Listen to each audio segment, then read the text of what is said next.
From the mode of goodness, the mind is generated and becomes manifest, as also the 10 demigods controlling the bodily movements.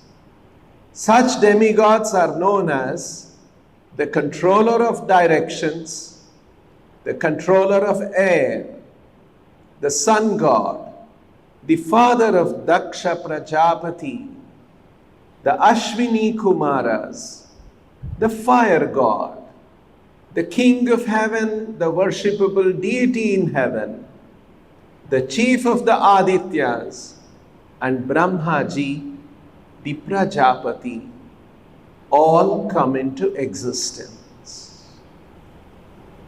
Translation with repetition. From the mode of goodness, the mind is generated and becomes manifest, as also the 10 demigods controlling the bodily movements. Such demigods are known as the controller of directions, the controller of air, the sun god, the father of Daksha Prajapati, the Ashwini Kumaras, the fire god, the king of heaven, the worshipable deity in heaven, the chief of the Adityas, and Brahmaji, the Prajapati, all come into existence. Purport by Srila Prabhupada. Vaikarika is the neutral stage of creation, and Tejas is the initiative of creation, while Tamas is the full display of material creation under the spell of the darkness of ignorance.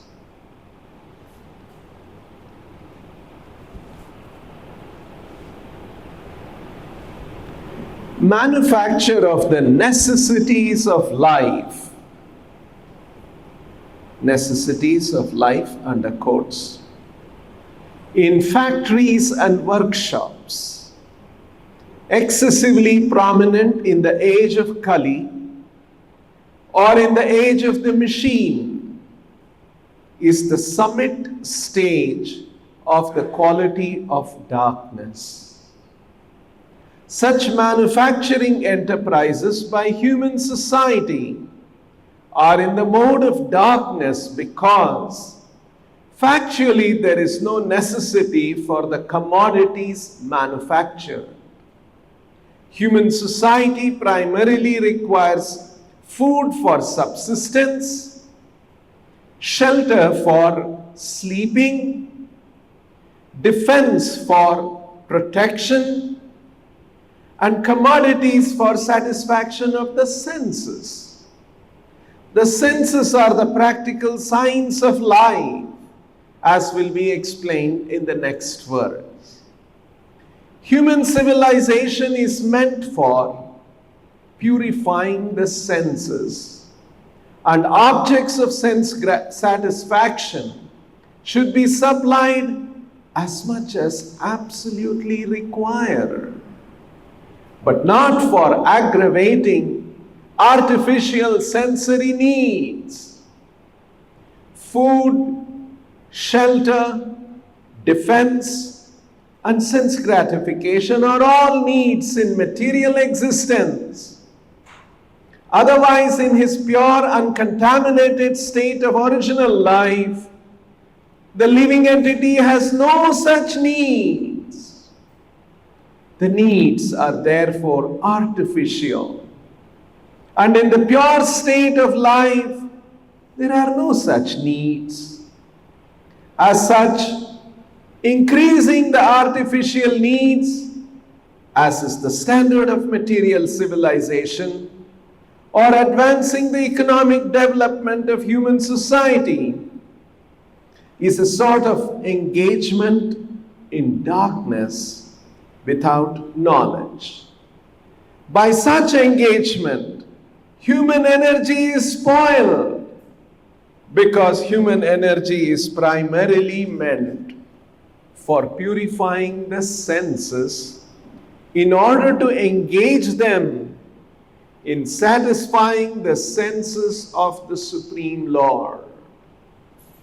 The Supreme Lord, being the supreme possessor of spiritual senses, is the master of the senses.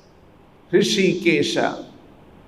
Rishika means the senses and Isha means the master.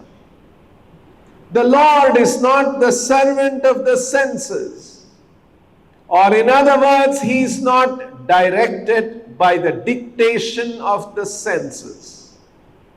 But the conditioned souls or the individual living entities are servants of the senses. They are conducted by the direction or dictation of the senses, and therefore material civilization is a kind of engagement in sense gratification only. The standard of human civilization should be to cure the disease of sense gratification, and one can do this simply by becoming an agent for satisfying the spiritual senses of the Lord. The senses are never to be stopped in their engagements, but one should purify them by engaging them in the pure service of sense gratification of the master of the senses. This is the instruction of the whole Bhagavad Gita. Arjuna wanted, first of all, to satisfy his own senses by his decision not to fight with his kinsmen and friends. But Lord Sri Krishna taught him the Bhagavad Gita just to purify Arjuna's decision for sense gratification. Therefore, Arjuna agreed to satisfy the senses of the Lord.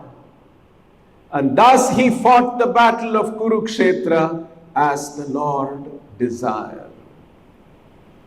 The Vedas instruct us to get out of the existence of darkness and go forward on the path of light. Tamasima Jyotirgama. The path of light is therefore to satisfy the senses of the Lord. Misguided men or less intelligent men follow the path of self-realization without any attempt to satisfy the transcendental senses of the Lord. By following the path,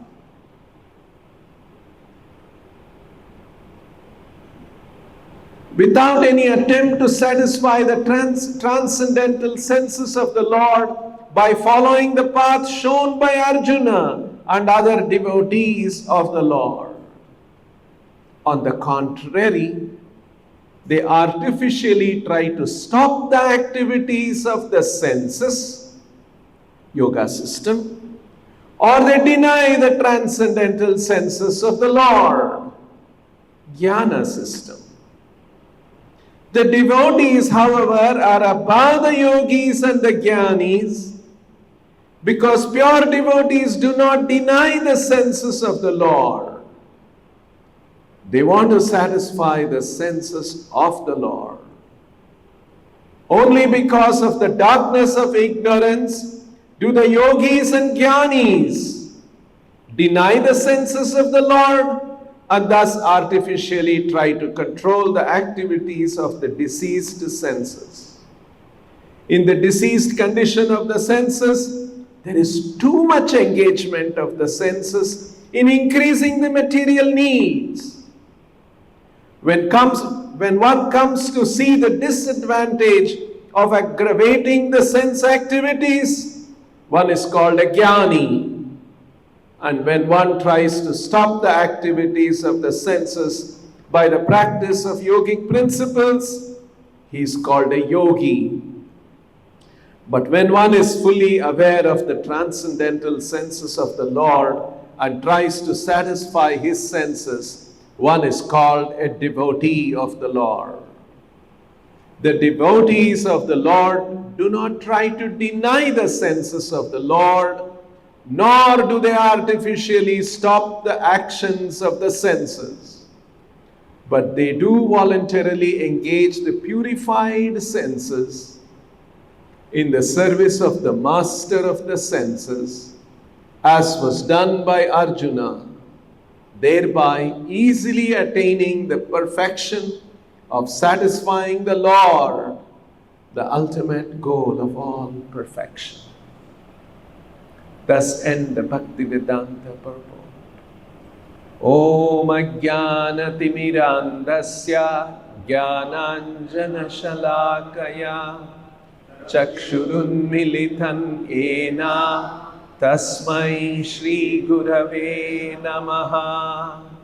Nama Om Vishnu Padaya Krishna Preshtaya Bhutale Srimate Bhakti Vedanta Swaminiti Namine Namaste Saraswate Deve Gauravani Pracharine Nirvishesha Shunyavadi Paschatya Deshatarine Jaya Shri Krishna Chaitanya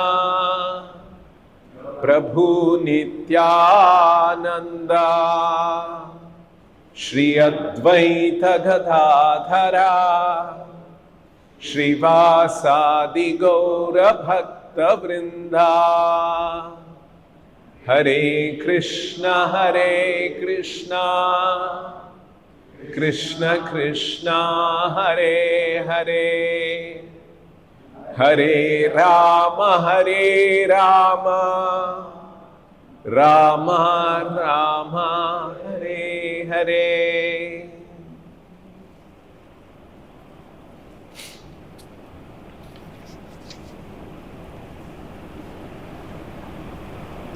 This is a very wonderful translation and even more wonderful purport by Srila Prabhupada.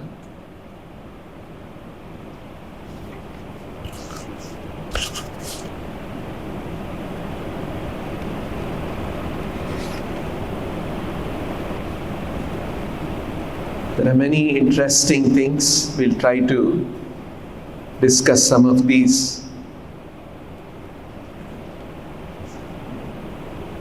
When we read these kind of purports, I would recommend all of you to read this purport a few times to properly grasp what some of the nuances that Srila Prabhupada is presenting, which we are likely to miss out in one simple reading.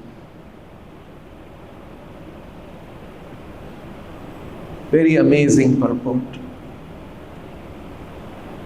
Actually, Srila Prabhupada composed the second canto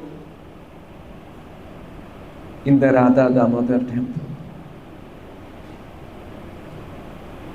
He published the first canto in 3 volumes and carried with him to America. But he carried the manuscript of the entire second canto with him, and he had not published, hoping he will get an opportunity to publish in America. So Srila Prabhupada had typed the purports of the second canto here in the Radha Damodar temple. So these words which we read as purport were all composed here. And Srila Prabhupada used to have a typewriter, and Prabhupada didn't know typing. he would type with 2 fingers, like this. So you can imagine how much hard work Srila Prabhupada had done to compose these purports. And when Srila Prabhupada went to America, Krishna was making some very extraordinary arrangements to make Srila Prabhupada successful in his mission. Very early, one of the American disciples that Srila Prabhupada came across, he was a professor in English. And after a few days of interaction, Prabhupada told him, I have a manuscript. Can you edit that? And he opened his trunk and brought out this big manuscript of the 2nd canto and gave it to him and told him to read and edit it for some grammatical mistakes and such things. And at that time, Srila Prabhupada had no means to publish the 2nd, but he was just preparing. And then at a certain time, this 2nd canto also got published.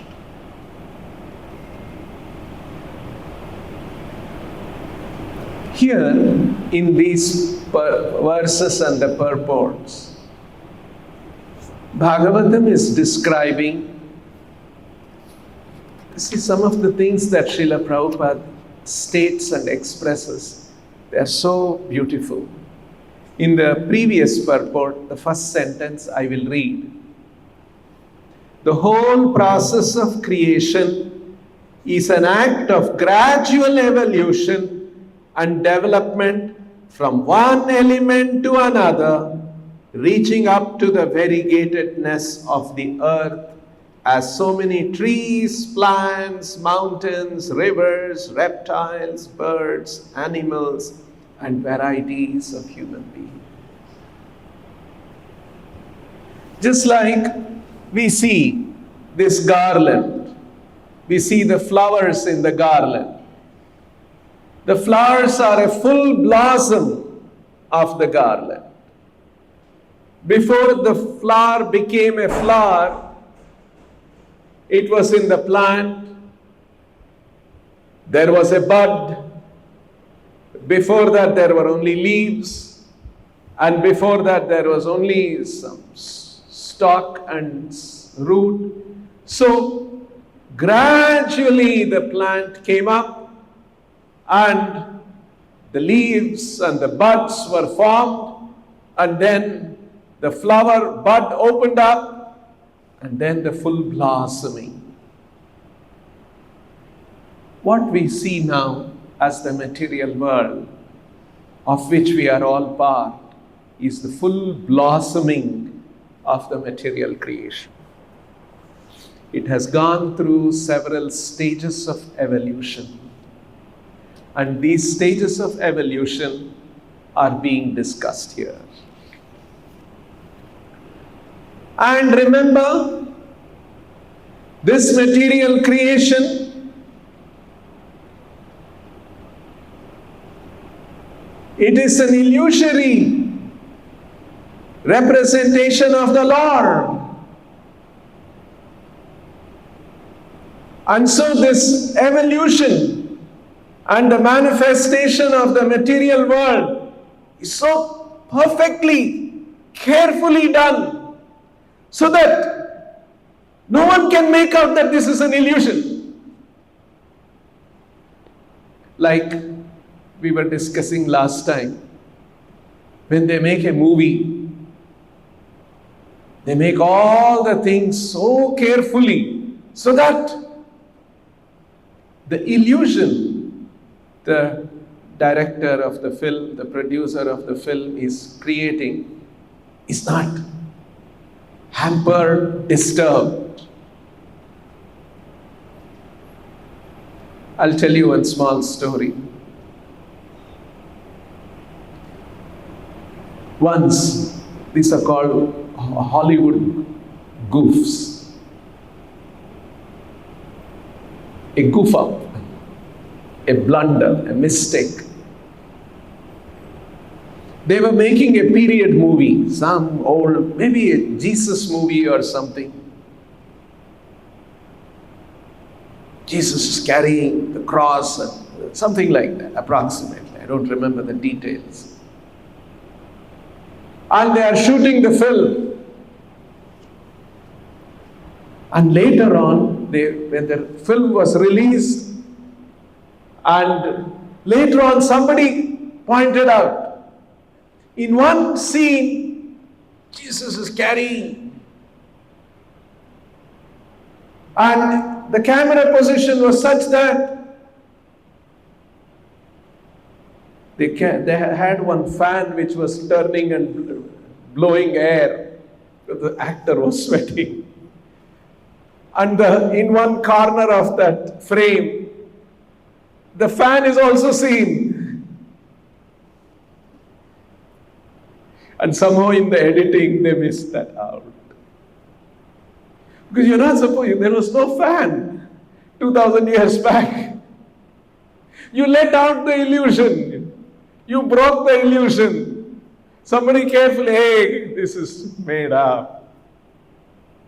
You see? So when Krishna is making this creation, his act of creation is perfect. It will not let out the illusion. We will think we are the body. We will think the relationships that we have are real. We will feel the gratification from the senses that we feel are real gratification. But all of this is on an illusory plane. See the illusion the Lord creates? How perfect! And we all are, all sadhakas, we are all struggling to make out that this is an illusion and not the reality.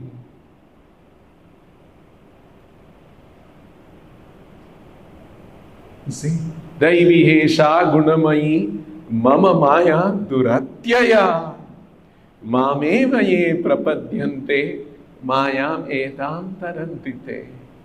This illusory world, very difficult to cross over, to crack that. It is an illusion. There are no goofs in Krishna's creation. There is no blunders. It looks perfect. And that's why even big intellectuals in this world, they speak very foolishly from the transcendental point of view. They create so many philosophies and this and that. They are convinced themselves and they convince other masses of people, and all of them are kept in illusion. That is why Srila Prabhupada says here in the first sentence of today's purport, you will see, Vaikarika is the neutral stage of creation. And Tejas is the initiative of creation, while Tamas is the full display of material creation under the spell of the darkness of ignorance. For what we see as the material world now, people, animals, buildings, driveways and roads and all these things, is a full manifestation. Before that, it underwent some stages of evolution called Vaikarika, Tejas, and Tamas. What we see is the Tamas, and Tamas is called darkness, it is ignorance, and the Shastras are saying, Tamasoma Jyotirgama. Don't remain in this world of illusions. Don't remain in this world of darkness. Come to light. That's a famous verse, isn't it? In our country, many people chant that one. It is from the Brihadaranyaka Upanishad. Prabhupada often quotes also. Asato ma sadgamaya. Tamasoma Jyotirgamaya Mrityorma Amritam Gamaya. This verse in the Brihadaranyaka Upanishad is saying, don't remain in Asat, come to Sat. Because this material existence as body, and we identifying ourselves, I am a man, I am a woman, I am animal, I am this, that, is Asat. It is created out of Ahankara, false identity. So come to Sat. What is that Sat? Sri Chaitanya Mahaprabhu explained, Jivere Swarup hoy Krishnera Nitya Das. We are a Jiva, not the body, spirit soul, and our Swarupa is to be an eternal servant of Krishna. This is Sat. Tamasoma Jyotirgamaya. To think that I am the body, I belong to this country, I belong to this community, I belong to this family,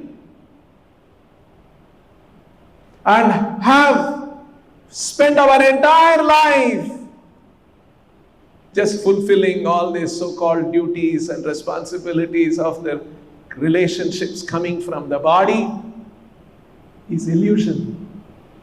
This is tamas. Jyoti is to become enlightened, that Jivere Swarup hoy Krishnera Nitya Das. I must render service to Krishna.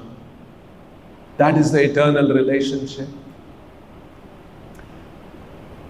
Mrityoma. Don't keep dying again and again, life after life. Janma Mrityu. This we keep taking birth, dying. Take birth, another death. Another birth, another death. Come to the state of Amritam, eternality. And that is when we are eternally, when we are situated in the eternal service of the Lord, we can be in the state of eternality. That Sat, that Jyoti, that Amritam, the Vedic literatures are promising, is very nicely presented by Srila Prabhupada, by Chaitanya Mahaprabhu, and that is Krishna and our service to Krishna and to be in the abode of Krishna. Now, the next thing that Srila Prabhupada points out, so this material world, tamas is the full display of material creation under the spell of the darkness of ignorance. People don't know that this material world, its manifestation, is a full display of tamas. And people don't know that this is just a full display of ignorance and darkness.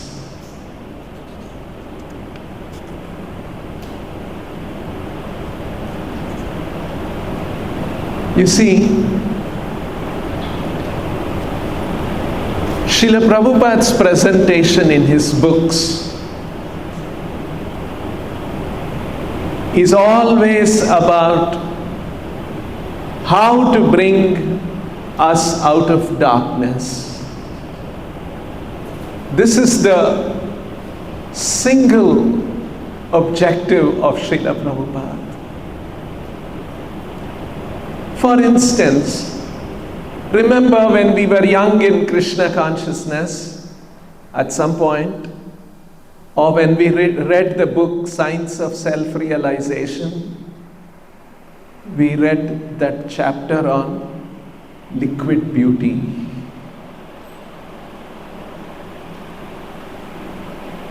I remember telling this story to one American. Actually, he was not an American, he's Indian, but settled in America, become American, become materialistic. And when he heard that story, he said, hey, because it's very graphic. But when we all read that story, it really shook us. I remember reading that story when I was just about 18. Young boys, young men, and at that age. But by Prabhupada's mercy, we were rightly oriented. We wanted to understand what is the truth, what Prabhupada is saying. It did not appear jarring or gross. It appeared, this is the truth. Yes, what are we all being misled about? You see how Srila Prabhupada had put us actually in that frame of mind to understand this is the truth. All the glitter and the shine of the material world, please know what it is. It is just skin deep. It's not deep. There's no real beauty there. What's the beauty? What that man collected in the pots. Isn't it? But for us, it continues to be a beacon of light and illumination to come out of darkness. So people don't know that this material world, its manifestation, is a full display of tamas. These are, some very important things that we should always appreciate and admire Srila Prabhupada for his presentation.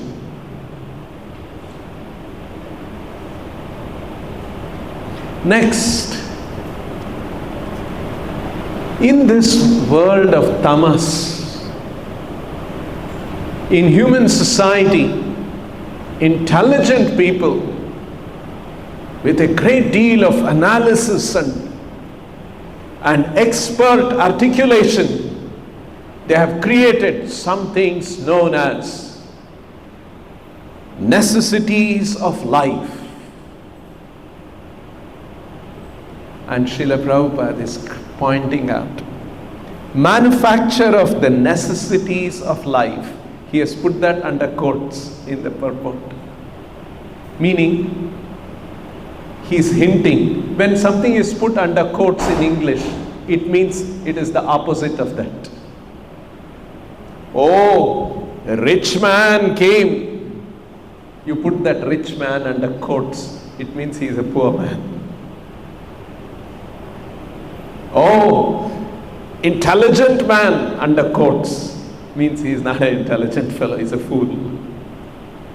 That's the meaning. So, necessities of life, which mean these are not the necessities of life. And we have created a whole civilization where with intense labor, thinking, planning, we are creating huge manufacturing enterprises, all considered as necessities of life. They're actually not the necessities of life.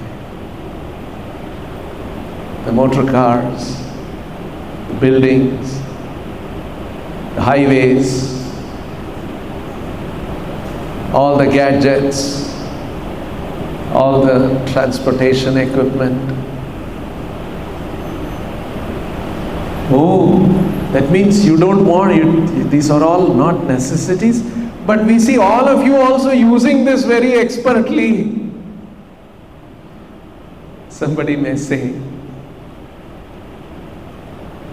yes, first let us understand whether they are the real necessities of life, and after that we will analyze what is the transcendental perspective of these non-necessities of life which has become part and parcel of modern man's life and including our lives. See?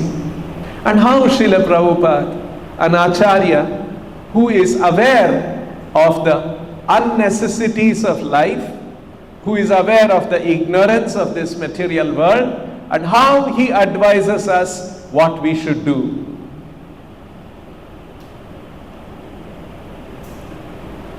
First of all, Prabhupada is establishing, for our existence, we need food, we need some shelter for protection,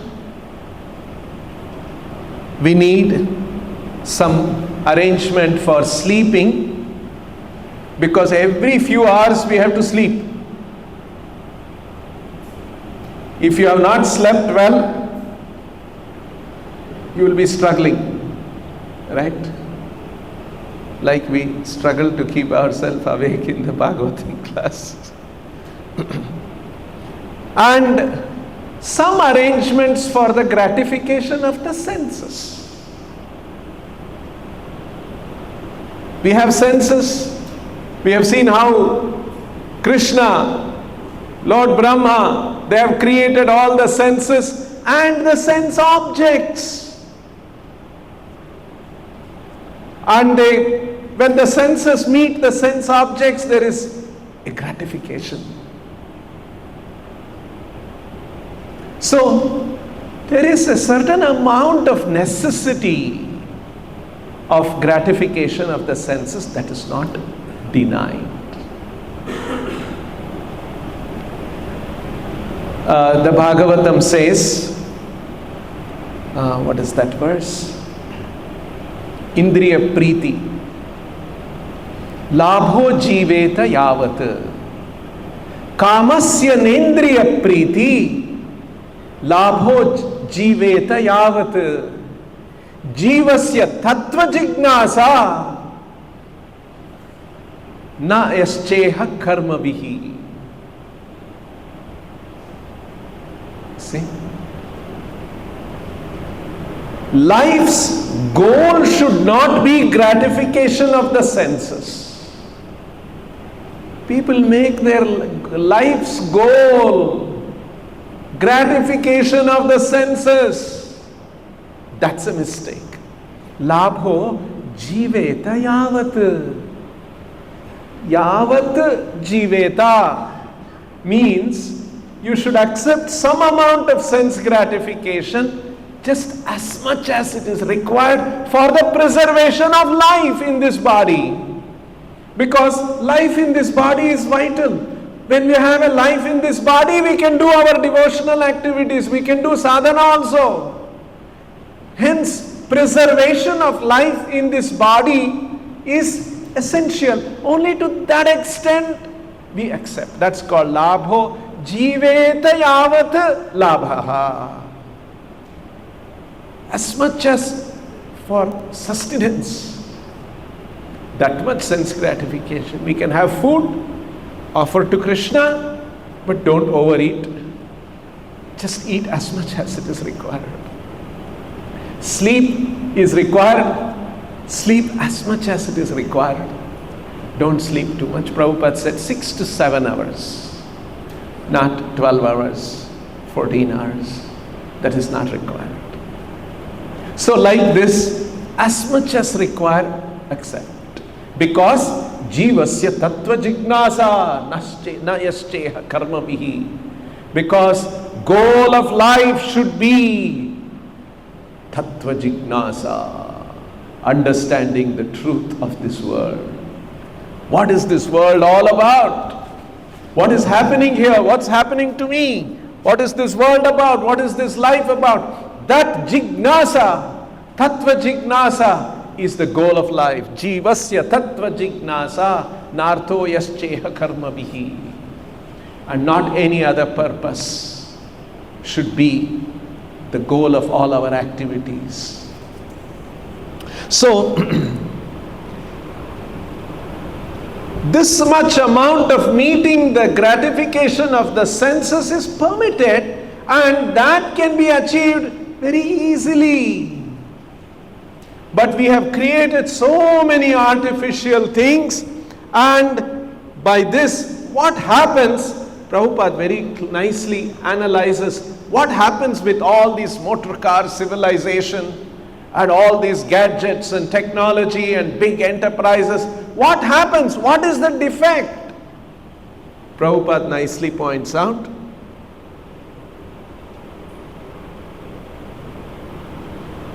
I'll read this.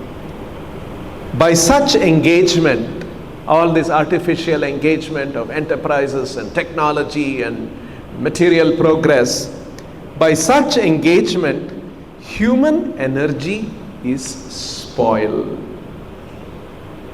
Because human energy is primarily meant for purifying the senses. This is the essence. We all have a certain energy. It is a fact. Every human being has an energy. Right? When we have some food and we have rested well, after this much is taken care, we all have an energy. And that energy should be employed for purification of the senses, so that we can understand what is the tattva, what is the truth of this world. And that tattva is Brahmeti, Paramatma iti, Bhagavan iti shabdyate. This is the truth of this world. To understand that. But in the artificial world of enterprises and technology we have created, people are forced to work so hard. And often what do people say when we invite somebody, please read this book, please come to the temple, please come to a program? Always people say, no time, we are too busy. This is what the modern world, this is the defect of the modern world, modern approach. Everybody has become so busy, traveling, commuting, workplace, doing hard work there, and then tired, again commute, come back home, attend to family problems, and sleep. Again get up. You see how the people get caught up and they think that this is life. They have no time to think, why am I doing all these things? There is no peace, there is no time. This is the defect of this modern approach. It saps the vital human energy. It robs the human vital energy into all of these engagements. And in creating these artificial necessities of life. You know, the way the materialists think,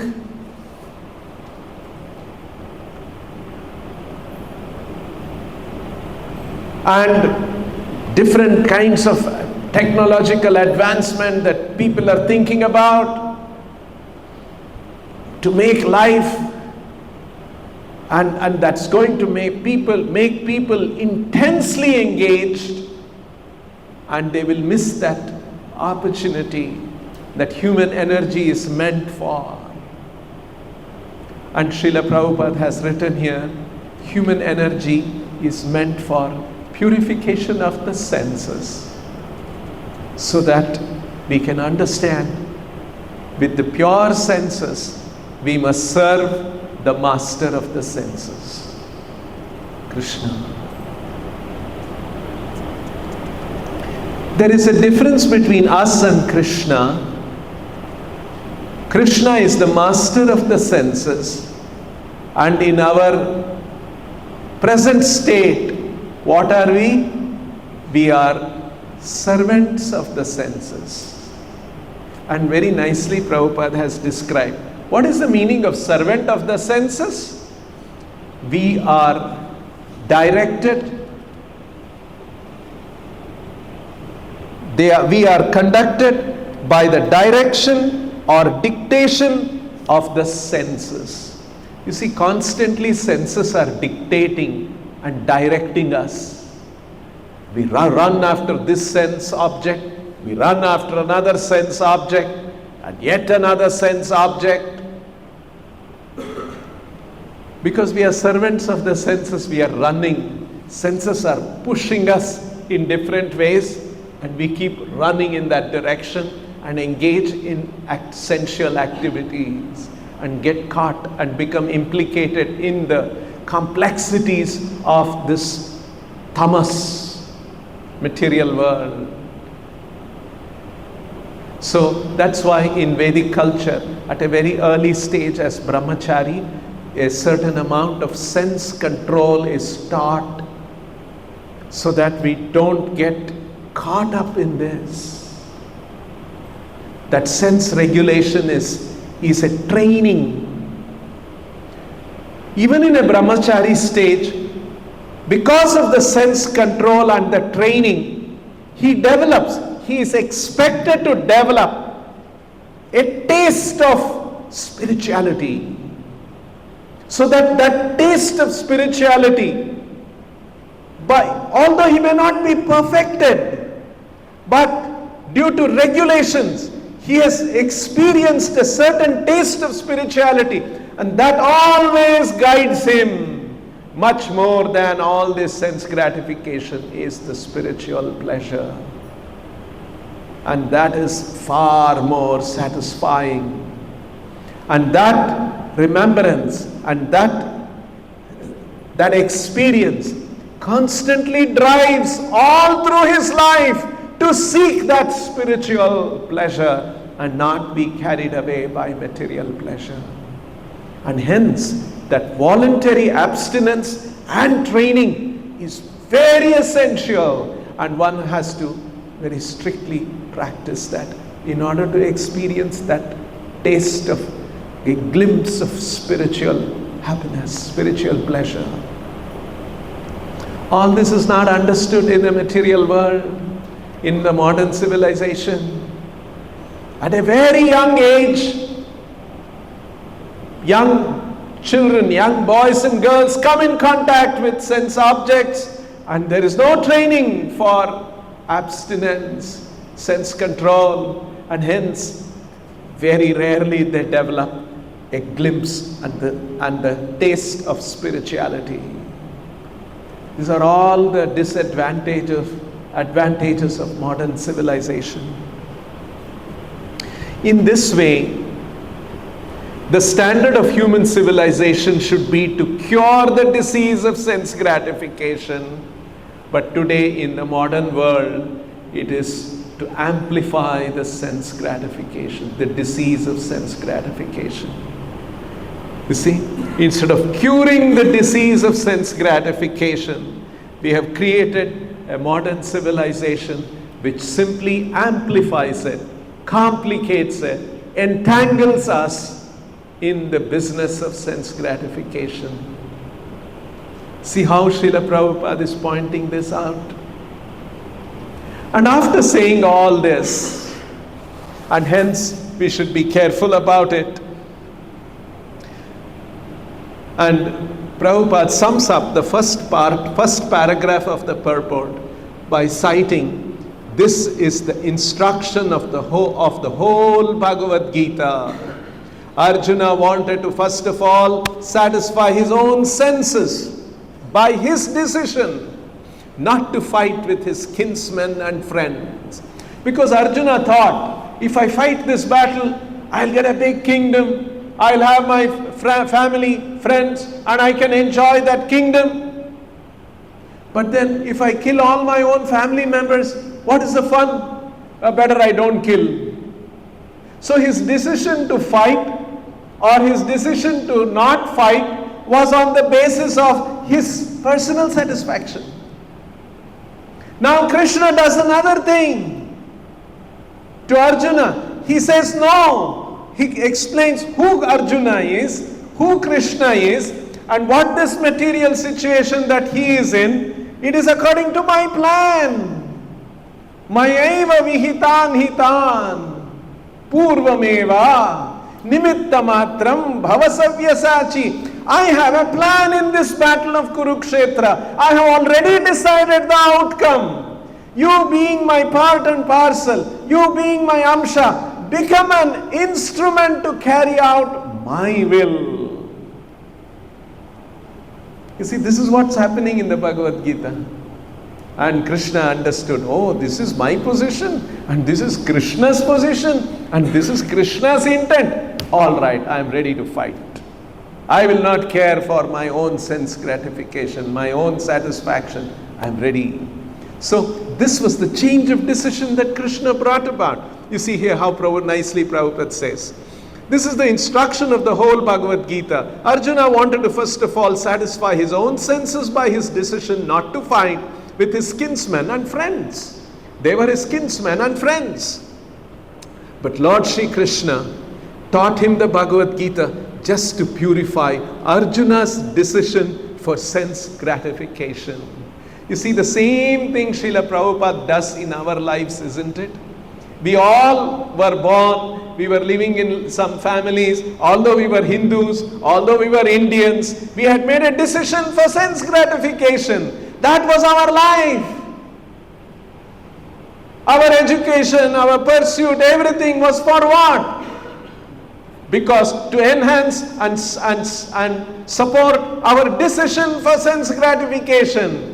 And Srila Prabhupada's books came into our hands and we started reading them, we started practicing. Somehow, by the mercy of Srila Prabhupada,